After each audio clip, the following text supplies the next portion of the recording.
Good afternoon, Rahul. How are you? And how did your final semester exams go? Good afternoon, ma'am.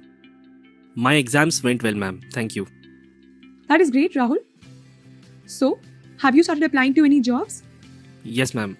I have applied to 10 companies so far, but I have not received a response from any company, and now I'm really worried. Oh, did you write all the necessary details in your resume correctly? Yes, ma'am. I mentioned my education, personal details, etc. in my resume. Okay. Did you also mention the details about your skills, achievements, internships, and projects that you did during the college? No, ma'am. I did not mention any of those in my resume. Will I not get any job now? No. Please don't worry. I will help you fix it. Come, let's see how to make a resume step by step. First, let me tell you about the different parts of a resume and what you should and should not include in a good resume. I know making your resume for the first time may feel overwhelming, but don't worry, I will hold your hand till the end. Making a good resume requires a good amount of patience and great attention to detail.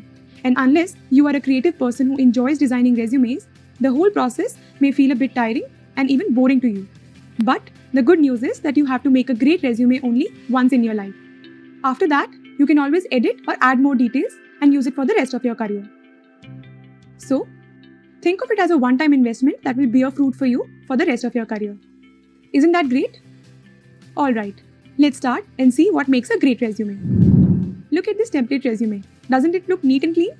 Don't you want something similar for yourself? You do, right?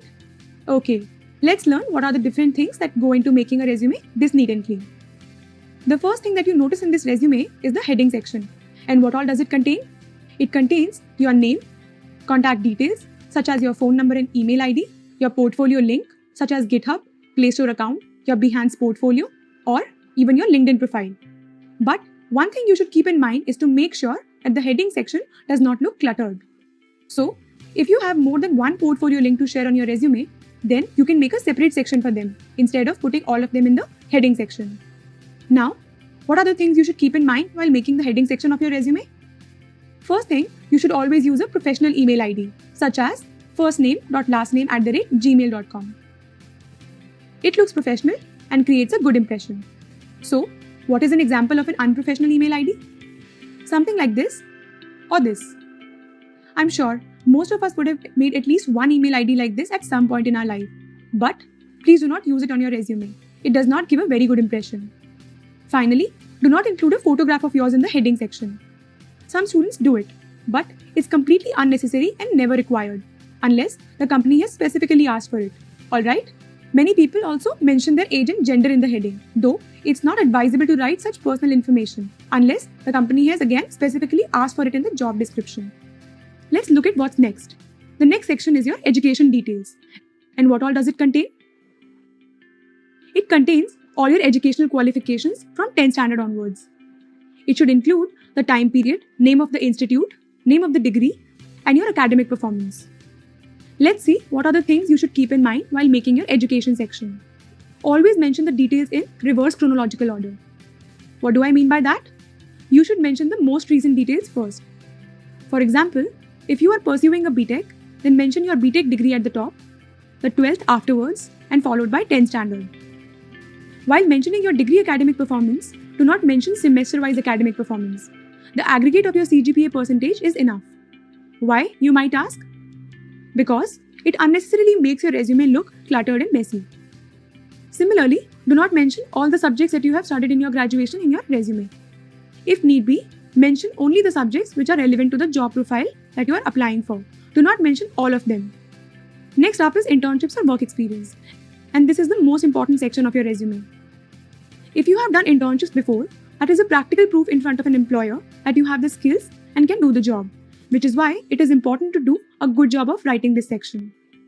In case you haven't done any internship but have a volunteering experience with an NGO or a non-profit organization, then you can also mention that in your resume. It demonstrates to a potential employer that you like to be active in the community. The more well-rounded you are, the better you will appear on paper. Volunteering is also a great way to network. So, there is a business aspect to it as well. So, what all information should this section include? It should include the name of the organization you interned with, the profile, and the time period for which you did the internship. It should also include a brief description of the actual work you did. Do not leave this blank. Do not write a generic description and do not write a few words. Write a good description of the work you did. For example, if you worked on a technical profile such as web development, don't simply say, I built a website, but also mention the technologies and frameworks that you used, the challenges you faced, what you did to overcome them, and the rewards you received. Similarly, for a non-technical profile such as content writing, don't just mention that you wrote content, but also provide a description about the different types of content that you may have worked on, such as blogs, articles, topics, or the area of your content, like did you work on the science articles or fashion blog, etc. You may also mention details like if you worked on the company's social media platforms or their SEO. All of this put together gives a very good impression to the recruiter of the actual work that you may have done in the internship and what are the extra skills you have. What are the things that you should keep in mind for this section? Like education, this section can also be written in reverse chronological order, which means you can mention the most recent internship in the front. But that's not always mandatory. You can always customize this section based on the profile of the internship or the job that you are applying for. For example, let's say if you have done 2 internships, one management and one technical. Now, if you are applying for a technical job, mention the technical internship first, since it has more relevance to this particular job. Or, if you are applying for a management job or a non-technical job, mention the management internship first. As I said before, always give a good and specific description of the work that you did during the internship. Do not leave it blank and do not give a generic description. Finally, do not make any grammatical or spelling mistakes in your internship description. With the amount of spell checker tools such as Grammarly, MS Word spell checker, etc. that are available to you, there is absolutely no excuse why your resume should contain any grammatical or spelling mistakes. Similarly, avoid any technical or industry-specific jargon in your resume. Make it simple for a normal person to read and understand. Next up is the project section. This is also an important section of your resume because this is one way of demonstrating any academic project work that you may have done independently and what you are capable of. This should include the title of your project, duration for which you did this project, and again, a brief description which is specific and rich in details. If your project resulted in a publication or if there is an online link to the project, please do mention that. Next, we will look at the section on skills. In this section, you can mention any specific skills that you may have and are relevant to the profile that you are applying for. You can mention 2 types of skills in your resume, hard or technical skills and soft skills. Now, let me tell you in detail about both the types of skills and how you can mention them in your resume. So, what do we mean by hard or technical skills? Hard skills are the technical skills or the knowledge that you may have gained while doing your graduation, an internship, a workshop, seminar, training, etc. Now, a lot of the students think that only candidates from an engineering background would have technical skills, which is not true. Students from a non-engineering background may also possess technical skills. Let's understand this better with examples. A good example of hard skills for students from a technical background could be any programming languages or softwares such as Java, Android, etc. that they may have learned during their education or any professional training course. Similarly, for candidates from a non-technical or non-engineering background, a few examples of hard skills could be Microsoft Excel, Tally if they have taken an accounting class, or if they have done a certificate course or an online training in a foreign language, etc. Some other examples can be graphic design, legal drafting, policy drafting, instructional design, etc. So, this section on hard skills can be relevant for anyone, whether you are from a technical background or a non-technical one. Now, let's understand what are soft skills. Soft skills are the personal habits and traits that shape how you work on your own and with others. Effective communication, for example, is a key soft skill that many employers seek. Some other soft skills may include time management, interpersonal skills, active listening, leadership skills, problem-solving skills, etc. Now, how would you assess which soft skills do you have? It is actually quite simple. Just look back at the past experiences of your life. For example, have you ever managed a team of people during your college fest and organized something? If yes, that highlights your leadership skills, and you can mention that in your resume. Similarly, have you ever convinced your teacher to not give you homework or your whole class to go on a mass bunk? If yes, this showcases your convincing skills. So, think of the kind of person you are and what soft skills do you possess. Are you very good with time management? Or are you always able to come up with solutions for a problem? Asking yourself such questions will help you write the soft skills section well. However, please avoid mentioning any unverifiable skills such as hardworking, dependable, committed, etc. on your resume. And make sure you mention only those skills here that are verifiable and can be supported with concrete examples. Because if you don't have any concrete examples, the recruiter will not be able to evaluate you. With this, we have covered the section on different types of skills.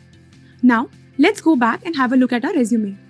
If you look at this skill section in this sample resume, this person has mentioned the skills such as Python, C++, Java, etc. But what do these words beginner, advanced, and intermediate mean here? Well, these are the different levels of proficiency that the person has in each of these skills. So, when your recruiter will see the resume, he or she will come to know immediately that you are an expert in Java but only know the basics of Python. So, in the skills section, it is advisable that you mention the proficiency level as well. That is, you should clearly define the extent of your knowledge in a particular subject or skill. The 3 levels of skill proficiency are beginner, intermediate, and advanced. Now, let us understand what these 3 levels stand for. A beginner is someone who has a very basic understanding of the skill. What does that mean? That means you have exposure to the skill and understand basic concepts, but you lack experience. Intermediate level is when someone has the knowledge of a skill between a beginner and advanced level. That means you have the experience of working and carrying out a particular skill, but you don't understand advanced concepts. The word advanced is used for a highly developed skill level. So, if you have solid experience and training in a particular skill and also understand its advanced concepts, then you can mention your level in it as advanced. Let us understand this better with an example. You have learned a foreign language. In this case, if your knowledge and vocabulary of that language is limited to a few essential objects, family names, and core action or relational verbs, but you cannot frame meaningful or difficult sentences using them, then you are a beginner. When you develop a good knowledge of the vocabulary of a language, can frame sentences using them, but still need support to speak or write the language fluently, then you are an intermediate learner. And finally, you are an advanced learner if you have a strong grip of the language vocabulary, can frame meaningful sentences, speak, and write it fluently on your own without any help from a teacher. Similarly, you can assess your level in a particular skill based on your extent of knowledge in it and mention that accordingly in your resume. Now, let us go back to the resume. After understanding the different type of skills and the proficiency levels that one can mention in their resume, let us take a look at the do's and don'ts for writing the skills section effectively. List the skills you are most experienced in first. That is, place the skills that you consider to have an advanced level of experience with before the skills in which you consider yourself to be a beginner. This can help draw an employer's attention to your most valued skills before they see the skills that you are less experienced in. Next is, you should always place the hard skills before your soft skills. This helps the employers to see the job-related skills first. After you have listed the job-specific skills that you have to offer, you can include the skills that are directly related to your personality and work ethics. So, hard skills come first and then write the soft skills. Try to maintain a balance between the different levels of skills that you mention on your resume. Listing yourself at an advanced level in every skill might not seem realistic to the employers. But at the same time, make sure you don't undervalue your skill level as well. Mention the skills that reflect the internship or job position. What we mean by that is, review the job description carefully before applying for a job or an internship. Highlight the skills required as per the job description first. For example, if the job description says that they need someone who is good with backend languages, while you have the knowledge of both backend and frontend languages, then you should mention your list of backend languages first and frontend languages after that. What you should not do is include the things that are very common, such as knowledge of Windows 10, or mention a personality trait such as I'm sincere, hardworking, polite, etc. This section is meant for specific skills only. Next section is trainings and workshops. In general, companies give less weightage to trainings and workshops compared to your internships and projects. Nonetheless, these are important. Let us see what we can mention under this section. So, you can write a short description of not more than 1 or 2 lines along with the duration or time period you spent on this workshop or training. You can also mention any online trainings and courses that you may have done in this section. In case you haven't done any yet, Internshala also offers various exploratory courses on its platform which you can learn to upskill yourself.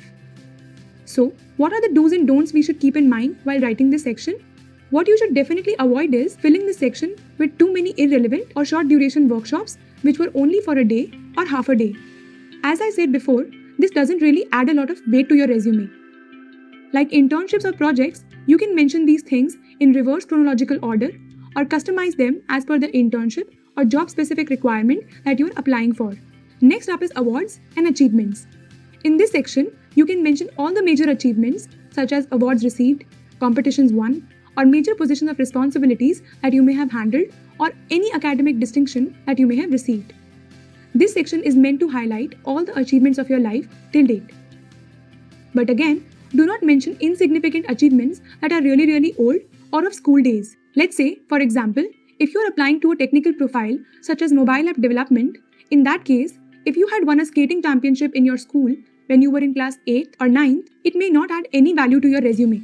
But on the other hand, if you had won a debate competition or a Bonvita quiz competition in class 12 or your college and you are applying to a marketing internship, then this achievement may help you highlight your convincing and communication skills, which are essential for a marketing profile. Therefore, mentioning the achievements connected to the profile you are applying for would be helpful. A good way to test this is to put yourself in the company's position and ask, would you really care about this achievement on an applicant's resume yourself? If the answer to that question is no, then do not mention that achievement of yours on the resume. Finally, the last section is additional information, which is meant to cover everything else that you want to convey to your employer but has not been covered in the sections above. This will include the things such as co-curricular or extra activities that you may have participated in your school or college. It may contain some minor positions of responsibilities that you may have handled but did not mention in any of the sections before. It can also contain your hobbies and interests. But again, keep this really short. Include this section only if you have anything relevant to mention. With this, we are done with all the different sections that a resume should ideally contain. What is important to note is that a resume may or may not contain all the sections. For example, if you have not won any awards that are relevant to your resume, you can skip that section. Or if you don't have any co-curricular activities to mention, then leave it out. Just try to be honest and write what is applicable to you. So, that is all about the steps to create a resume, Rahul. I hope that you were able to understand them and will now be able to create one for yourself effectively. Yes, ma'am. I think I will now be able to create my resume with all the relevant information. Thank you so much for helping me. Like Rahul, we hope all of you have understood the steps to create an impactful resume for yourself. And now, it is time for an interesting fact about writing resumes. Did you know resumes can also be colorful and have graphics? Yes, it is no longer required for your resumes to be conventional. This depends, of course, on your industry though. For example, a candidate from an artistic field such as advertising can enhance his or her resume through the use of clean design, color, etc. Or a songwriter can easily make a song out of their resume. Such pieces immediately catch the eye of the recruiting managers. With this, we come to the end of this video. In the next video, we will go through some important do's and don'ts that you should keep in mind while creating your resume. See you in the next one.